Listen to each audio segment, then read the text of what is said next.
glad to see you. Hello. Did you have a good day? Good.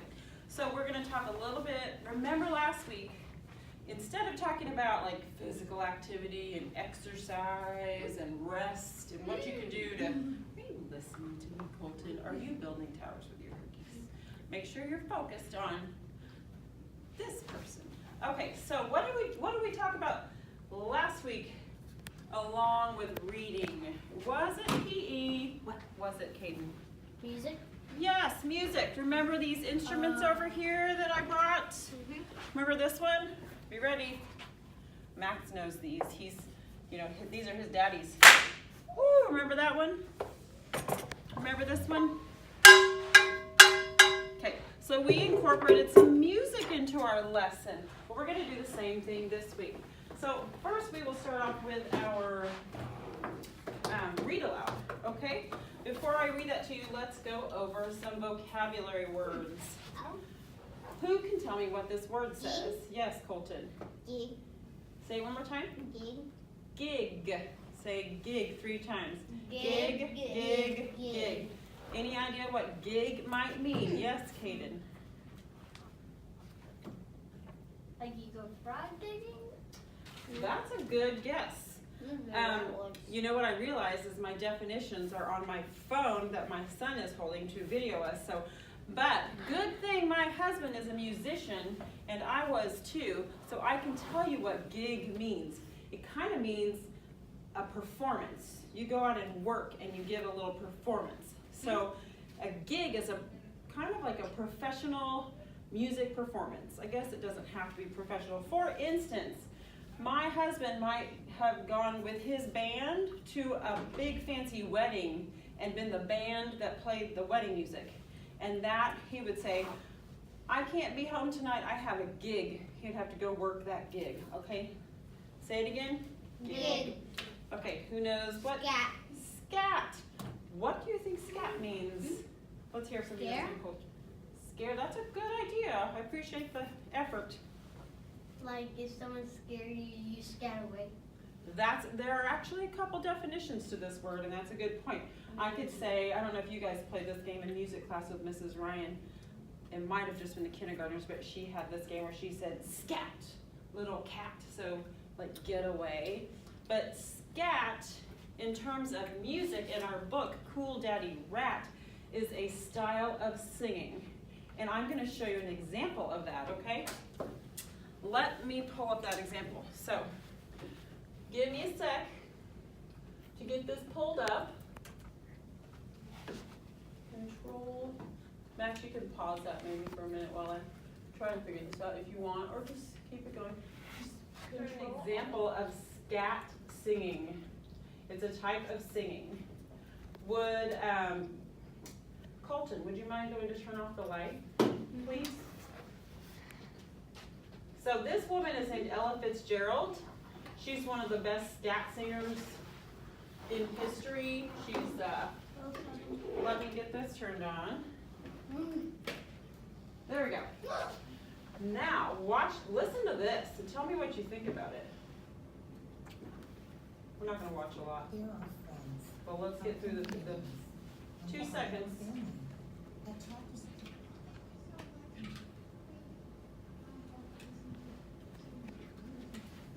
Turn up the volume. Do you have the remote? There should be a volume button.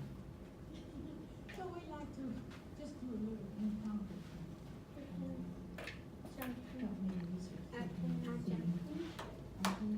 I'm going to skip forward a little so we can get to the scatting. Listen. Oh, my favorite something. Tell me if you can make out what word she's singing.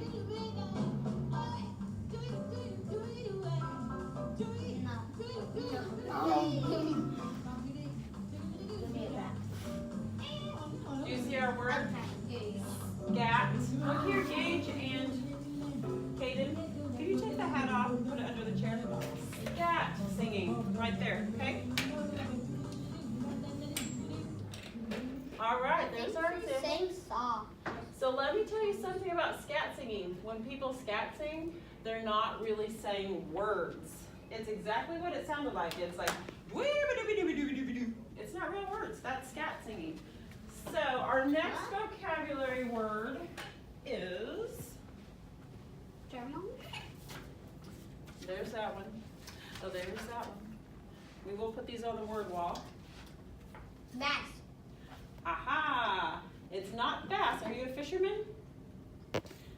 This is actually, it's spelled exactly like bass, but it is pronounced bass.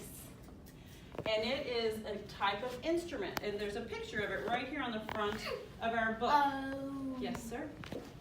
It's like a music class. Yes.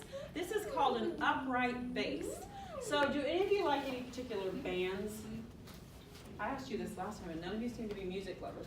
But have you seen guitar players that hold their guitars like this and strum it? Yes, Gage? I was just saying that Oh, you have seen. So those can be bass guitars? Yes, Colton. I told you I like playing piano. Oh, that's correct, you did. This is called an upright bass. So I shouldn't have turned the light back on so soon. Would you mind grabbing the light again, Colton? I'm going to give you an example of what an upright bass sounds like. It's a string instrument. So you don't blow air into it. You don't have a reed on it. You pluck the strings to make noises. Okay? So we will listen to part of a little jazz bass solo, upright bass solo. I should have put upright bass because I got some guitars coming up and that's not what I want. Okay, listen to this guy. Awesome upright bass solo, it says. Well, let's hope it is. Well, that's not an upright bass. This is an ad. That's a guitar bass. That's not the type we're talking about in our book. There.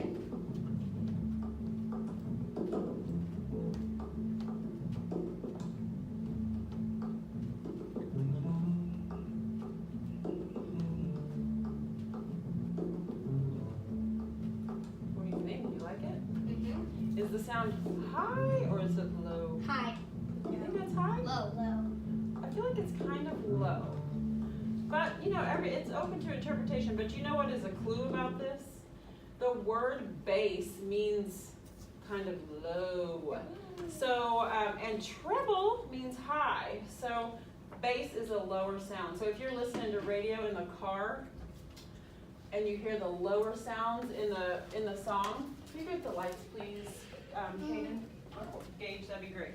If you hear the lower sounds in the song on the radio, that's the bass line. Okay, so I'm going to read. Oh, I think I do have one more.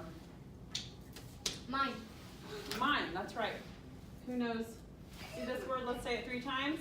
Mine. Mime. Mine. Gage, I need you back over here. Colton, I love that you're making cool architectural structures with your snack, but let's focus on our vocab. What is this word, Colton? Mine. Okay, let's say it 3 times. Mime. Mime. Say it by yourself. You weren't saying it with us. Okay. What do you think it means, Kaden? Oh, I thought you said mine. Oh. Mime. So watch me. Oh. Oh yeah, you can talk. Can't talk. Mimes don't Oh, talk. like, Yes. oh, like those things that are trapped, but Like- they can't talk. Yeah. Let me see you all mime. Ready? Let me see your miming.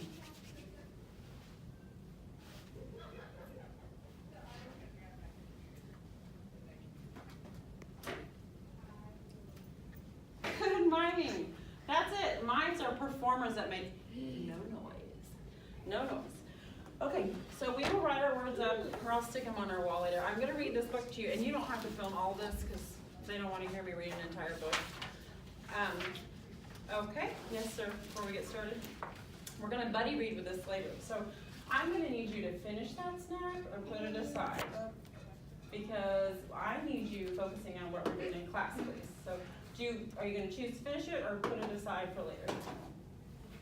Going to eat it? Okay. Did you have a question or a comment? Okay. Cool Daddy Rat. This is by Kristen Crow, illustrated by Mike Lester. Who's the illustrator? I'm Mike Lister. What does the illustrator do? I'm right the pages. Write the pages. Well, written by, which it doesn't say, is Kristen Crow, illustrated by. So what do you think the illustrator might do? Oh, write the words. Write the words. How about, Make the pictures. yes, draw Oh, the pictures. That's what the illustrator does. Gage, I'll take those cups away. They're not fidget toys. Here we go. Cool Daddy Rat. Scooby Dooby Doo that. What did I just do? Scooby Dooby. Yes. Great. Grabbed his hat in his rat flap. Zowie, zowie, zoo, zat. And said goodbye to his spry guy. Huggy Wuggy Boo Bat. I'll see you, Ace. Gotta scat and play my bass. So, this is Daddy Rat and little baby rat. I see bass. Or how are we pronouncing it in this book? It's the upright Bass. bass. Okay. And so he zow rode a train, meet the rain drains, click clickety rat tats. Got to scat for a fat cat, witty kitty shoe bat. You can probably stop recording. And I'll tell you what it's represented a type of music, which is the scat music that we talked about. So you see how the written word was used to make music or to illustrate music, and that was a choice the author made about how he wrote this book. So let's scat this together. It says, witty kitty shoe bat. Can you guys scat that with me? Witty kitty shoe bat, and you can say it kind of cool. What's the kitty doing? Is he sneaking? That might be when he's sneaking. Let's do one more scat. You're gonna buddy read this later.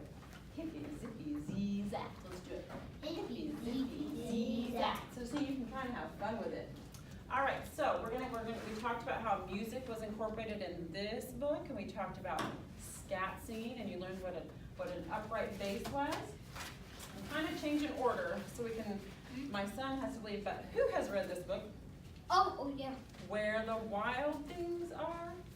No. You haven't read this book? No. Oh wow, read it's a good one. About a girl. So I am going to read it quickly. Oh, I'm trying to decide if I want to read this. I have a really cool version of it. I think we might watch the cool version first. But we watched it in the movie. You saw the movie? It's a good movie. Would you turn off the lights? Oh, me. Well, since you raised your hand nicely, would you go do it? What? Thank you so much. I know, I appreciate that you all wanted to be helpful. So we are going to, instead of me reading this book to you, I found this super cool song. What I want you to think about, go ahead, you can turn them off, bud. Both of them is good, I think. What I want you to think about is how the music kind of helps you feel what the book is about and how it kind of helps support the style of the book or the action of the book. Yes, sir. We watched that in Washington You did? or like. So let me get this pulled up. It won't take me long. I think I've got this figured out here. Okay. I got. So I'm gonna need you to focus for me. I think it's here. Here we go. I want you to follow along. This is the book. I remember.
This story.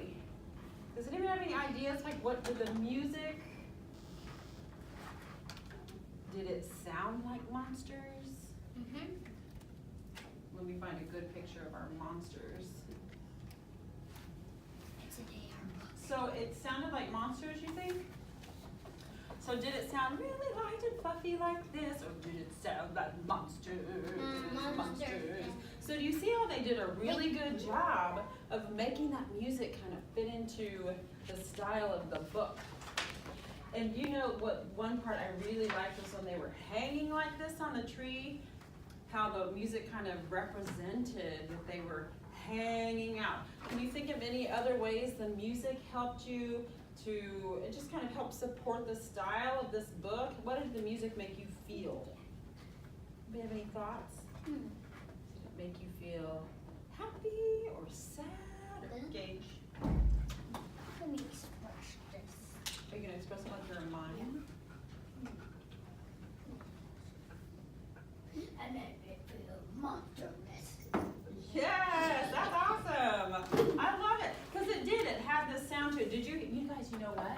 You know that low sound that was like boom, boom, boom, boom. That was bass. That was bass, just like the upright bass. So it was a bass sound, that low, heavy sound that made you feel like you were hearing the monster footsteps. Isn't that cool? So I want you to know that this is a 3.4 reading level. You can check this book out in the library. This is from Miss Detto's library, because you might find it fun to read it since you've seen that video, okay? So I need you to hop back over here so I can explain our literacy game to you. Quickly, Gage. Can you come back over here and when you have free time, you can fill that. So, this game this is what we're gonna do. Since there are 3 of you, I will play with one of you. Okay, that should be where? Under a chair. What did I just do? Listen. I said that should be where? Under a chair. I just made a rhyme. Where and There. I'm a poet. Okay, we're gonna practice reading phrases. Here's how you're gonna play. You two will be partners, you and I will be partners. And we're gonna do that for a few minutes, then we will have free time where you can play some of our games, and I'll call you over one at a time to read some phrases to me, okay? So here's how we play. You're gonna have a stack of phrases. There's a lot of phrases here, so I'd like for you read 10, you're gonna be the checker, and then you swap, and you'll read 10, Gage, and you'll be the checker, Kaden. Got it? So, for instance, what do these cards say? No, yes. Yes. So, if Kaden is reading, he's gonna read this phrase. Go to school? Did he get it right, Gage? Yes. Then he puts it in the yes pile. Keep going. Or a line. Form a line. Good, you got it. Good. So he puts it in the yes pile. Answer the phone. Perfect. So, and so on and so on. So you have 10, and then you're gonna switch. We will Okay. Good job. Okay. After you've done that for a little while, you can do 10, you can switch and you can do 10. You can do 2 sets of 10 if you find it fun. You're gonna have a little free time. I'm gonna get out our Roar for Reading board, okay?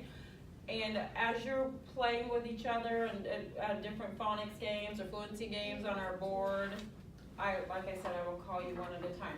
Another thing I want you to do, actually scratch that idea of playing that a second time. I sort of forgot that I'm wanting you to buddy read.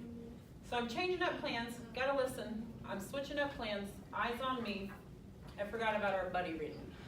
Because we have 3, this actually works out well. You two will do that, and you will, you'll still play, and then we'll take turns buddy reading. After you've buddy read this book, you're going to come read 10 phrases to me and a few pages in this cool Daddy Rat book, because I want to hear you scat. Okay, so I think we're good to go. You've got your instructions. You two may go to another table if you like. You'll need to I prefer you on the carpet, because when you're in the bathtub, you all lounge around and don't. So carpet is fine, not the bathtub. Here's your game. Okay. You can probably turn that off. I think we're probably good. You and I are gonna play.